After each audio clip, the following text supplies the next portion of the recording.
ఏది కూడా మనతో రాదు.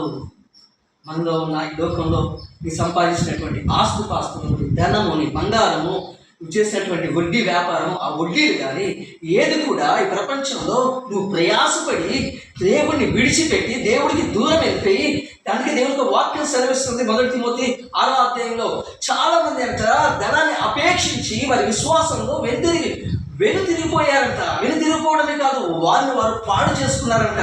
సమస్త కీళ్లకు ధనమే కారణమని దేవుని ఒక వాక్యం సెలవిస్తుంది. ధనవంతుడు పరలోక రాజ్యం చేరటం అసాధ్యం దేవుని వాక్యం సెలవిస్తుంది. అట్లనే ధనవంతుడిగా ఉండద్దా? లేకపోతే ఐశ్వర్యము, దేవుడు ఇచ్చినటువంటి ఐశ్వర్యం, ఆశీర్వాదం అనుభవించద్దా? మరి మంచి స్థాయిలో లోకంలో ఉండద్దా అంటే ఉండాలి.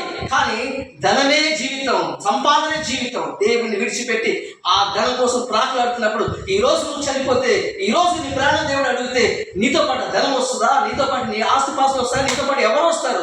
చివరికి నీ శరీరం కూడా నీతో రాదు. ప్రియమైనటువంటి దేవుని బిడ్డలారా, నీ ఆత్మ వెళ్తుంది దేవుని దగ్గరికి, నీ క్రియలు నీతో వెళ్తాయి. ఆ క్రియలను బట్టి దేవుడు తీర్పు తీరుస్తాడు.